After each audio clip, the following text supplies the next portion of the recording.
Welcome back to the Final Whistle. Today we are going to be discussing York's many ups and downs during its long and prestigious history. But first, if you like these videos, please consider liking, subscribing and sharing. Let's get into it. First, we will go over York City's 1974-75 season, which broke the records for most points ever by an English team, which is 101 by us.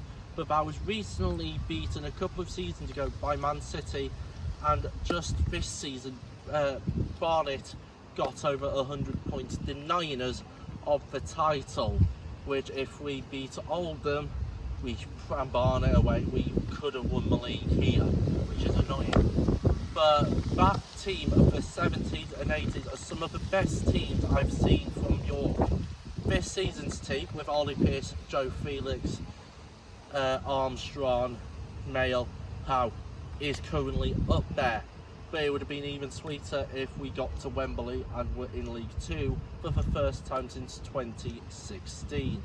Now, let's talk about the 2016 abysmal season. Yes, it was one of the last seasons that we played at Bootham Crescent until our move here in 2021.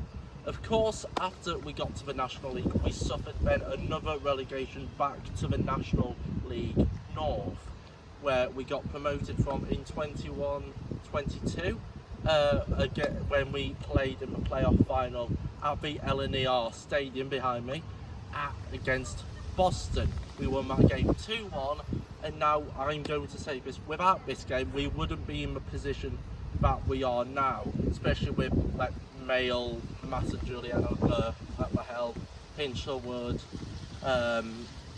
Pearce. Without that game, I don't think we would be competing for the National League title.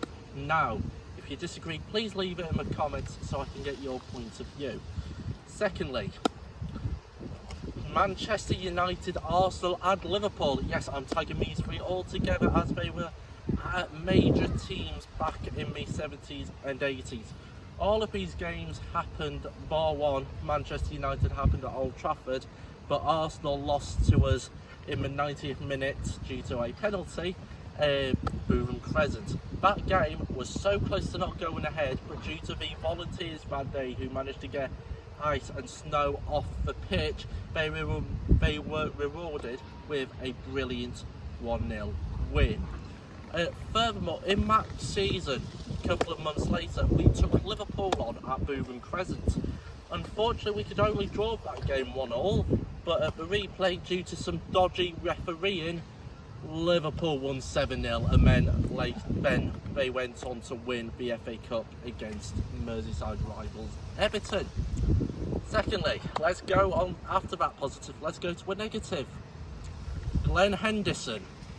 Need I say more? He ruined this team, nearly made it bankrupt, and rejected the share of the York City Supporters Trust because he was quote unquote feeling unwell. That was his official reasoning. I think he was just a power hungry money mogul, which if he was anything like he said he was, he would have at least guided us to at least a top 5 finish in the National League, but he didn't. That I believe was just a get out of jail free card because he actually agreed to it and then went back on his word.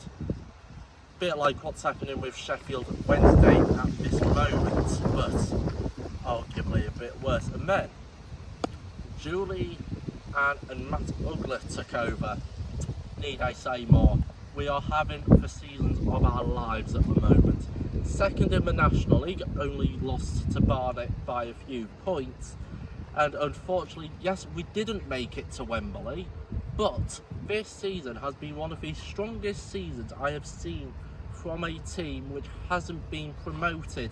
That's why I believe the Free Up campaign should be realised, because a team of York City standard should not just be left in the National League. We should be at least a top 10 League 2 side with this team. Please, if you disagree with me, put your views in the comments below and I will try and get your points of view across in another video. I am trying to get a collab with All Things City on Instagram. I will link their Instagram down below. If you love York City and you don't follow them, A, what are you doing? And B, I would highly recommend to follow them for everything City related. My next point, Bootham Crescent. Of course, our second stadium after we moved from Fulford Gate in 1932. That was one of the nicest stadiums. I'm talking about Bootham Crescent. I never saw Fulford Gate, I'm not that old. Bootham Crescent was the heart of the community. Now it's just houses, which is really unfortunate, but it brought a sense of community around Bootham, and it was only a mile away from York Station, so it was pretty much the same distance that the LNER is to the station now. If you like this video, please consider liking, subscribing and sharing. I'll see you later.